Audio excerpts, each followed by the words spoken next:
అందరికీ నమస్కారం. ఈరోజు మనమొక రాజకీయ మిస్టరీని ఛేదించబోతున్నాం. ఆలోచించండి, ఒక ప్రభుత్వం కోట్లాది రూపాయల సంక్షేమ పథకాల్ని ప్రజల దగ్గరికి తీసుకెళ్ళింది. అయినా సరే కనిగిరి నియోజకవర్గంలో ఘోరంగా ఓడిపోయింది. ఎలా? ఈ తీర్పు వెనుక ఉన్న అసలు కథేంటో ఈ విశ్లేషణలో లోతుగా చూద్దాం. సరే, ముందుగా ఆ ఫలితాల గురించి మాట్లాడుకుందాం. ఇది మామూలు ఓటమి కాదండి. ఒక రకంగా చెప్పాలంటే ఇది ఒక రాజకీయ భూకంపం. ఎందుకంటే చూడండి, అంకెలెప్పుడూ అబద్ధం చెప్పవు. ఇక్కడ జరిగిన మార్పు ఎంత తీవ్రమైందో అవి మనకు స్పష్టంగా చూపిస్తాయి. ఇప్పుడు ఈ గ్రాఫ్ చూడండి, ఇది చాలా ఆసక్తికరంగా ఉంటుంది. 2019లో చూస్తే వైఎస్సార్సీపీకి ఏకంగా 58% పైగా ఓట్లొచ్చాయి. అంటే అఖండ విజయం. కానీ 5 ఏళ్లు గడిచేసరికి 2024లో సీన్ మొత్తం రివర్స్ అయిపోయింది. ఆ ఆధిపత్యమంతా ఆవిరైపోయింది. టీడీపీ ఓట్ల శాతం అమాంతం పెరిగింది. ఇది మామూలు మార్పు కాదు, ఒక ప్రభంజనం.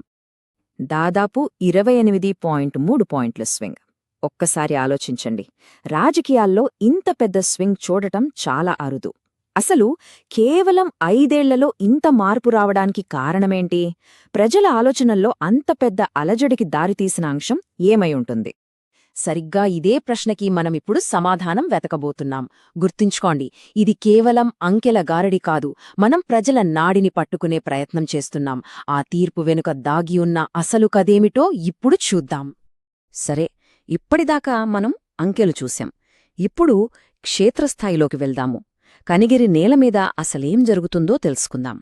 ఎందుకంటే ఆ ప్రాంతపు ఆత్మని, అక్కడి ప్రజల కష్టాలని అర్థం చేసుకున్నప్పుడే ఈ ఫలితం వెనుక ఉన్న మర్మం మనకు పూర్తిగా అర్థమవుతుంది.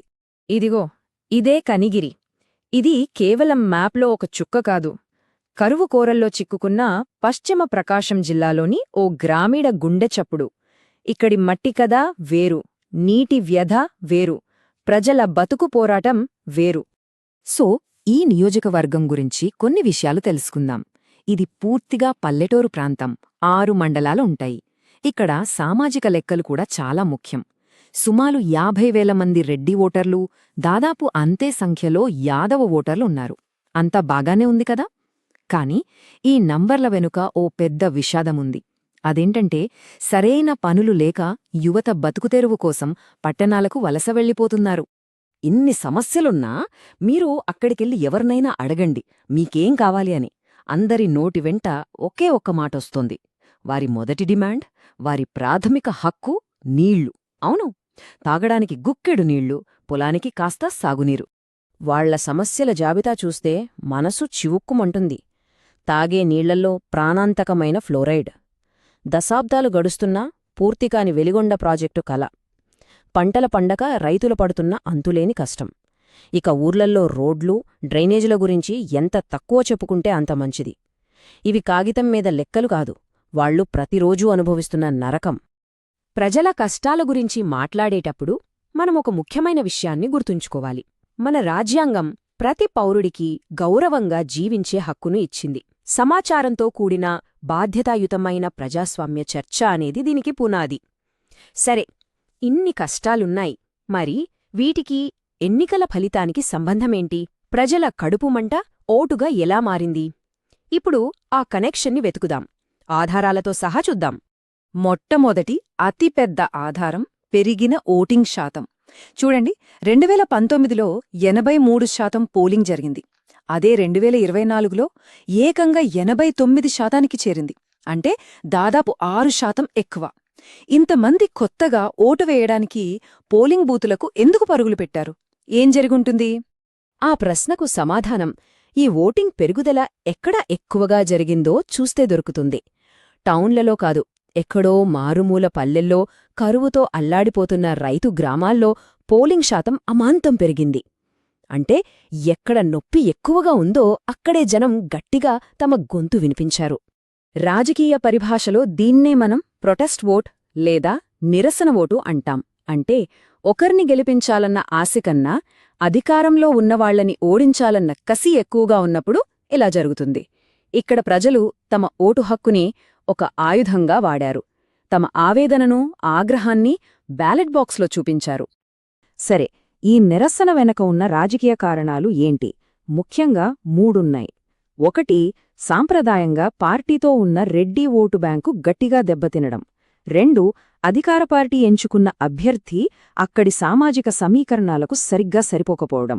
ఇక 3ది అతి ముఖ్యమైనది, తమ కనీస అవసరాలైన నీళ్లు, రోడ్లను ప్రభుత్వం పూర్తిగా విస్మరించిందనే బలమైన అభిప్రాయం ప్రజల్లోకి వెళ్ళిపోవడం.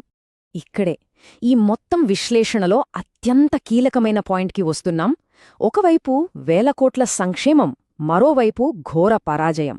ఇదేంటి? దీన్నే నేను సంక్షేమ వైరుధ్యం లేదా వెల్ఫేర్ పారాడాక్స్ అంటాను. ఎందుకిలా జరిగింది? ఒక సామెత ఉంది, ఆకలితో ఉన్నవాడికి చేపనివ్వద్దు, చేపలు పట్టడం నేర్పించు అని. అలాగే ఈ ఒక్క వాక్యం కనిగిరి కథ మొత్తాన్ని చెబుతోంది. పైపులైన్లకు కిరోసిన్ సబ్సిడీలు ప్రత్యామ్నాయం కావు. తాత్కాలికంగా ఇచ్చే డబ్బులు సంతోషాన్నివ్వొచ్చు, కాని తరతరాల దాహాన్ని తీర్చే పైప్లైన్లు అంతకన్నా ముఖ్యం కదా. ఇప్పుడు ఈ పోలిక చూడండి.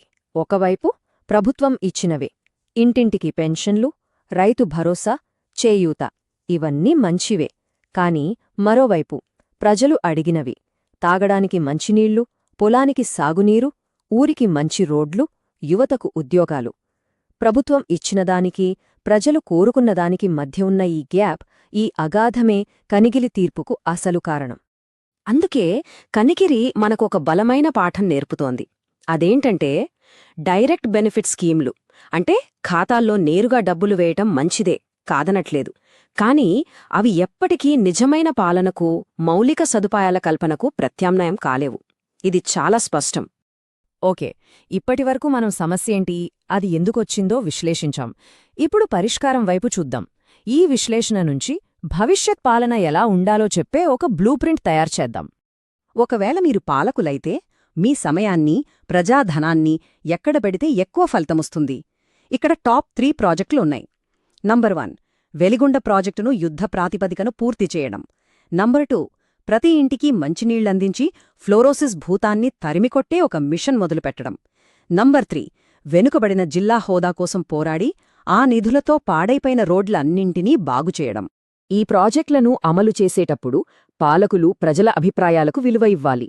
మన రాజ్యాంగం మనకు భావ ప్రకటనా స్వేచ్ఛను ఇచ్చింది, కాని అది బాధ్యతతో కూడుకున్నది. ప్రజల డేటాను జాగ్రత్తగా వాడటం అనేది నమ్మకాన్ని పెంచుతుంది. అంతిమంగా ఈ మొత్తం విశ్లేషణ మనకు చెప్పే వ్యూహాత్మక పాఠం ఒక్కటే: పెద్ద పెద్ద ప్రచారాలు, ఆర్భాటాల కన్నా క్షేత్రస్థాయిలో ప్రజల మధ్య ఉండటం, ఇచ్చిన మాట ప్రకారం ప్రాజెక్టులను పూర్తి చేయడం 100 రెట్ల ముఖ్యం. ఎందుకంటే అదే నిజమైన రాజకీయం, అదే అసలైన పాలన. చివరగా మిమ్మల్ని ఒక ప్రశ్నతో వదిలేస్తున్నాను. ప్రజలకు ఏది ముఖ్యం? చేతిలో పెట్టే తక్షణ ప్రయోజనమా, లేక వాళ్ల చేనుకందే శాశ్వతమైన నీరా? ఈ ప్రశ్నకు కనిగిరి ప్రజలు తమ ఓటుతో చాలా స్పష్టమైన సమాధానమిచ్చారు. ఒక్కసారి ఆలోచించండి. మీరు కూడా ప్రజల పక్షాన నిలబడే నాయకుడిగా ఎదగాలనుకుంటే, మీ నియోజకవర్గాన్ని అభివృద్ధి పదంలో నడిపించాలనుకుంటే blueprintstrategies.ai ని సంప్రదించండి. మా ఇమెయిల్ mg@blueprintstrategies.ai లేదా మా ఫోన్ నంబర్ 08042041602. గుర్తుంచుకోండి, రాజకీయాలకు అతీతమైన లక్ష్యం మనది.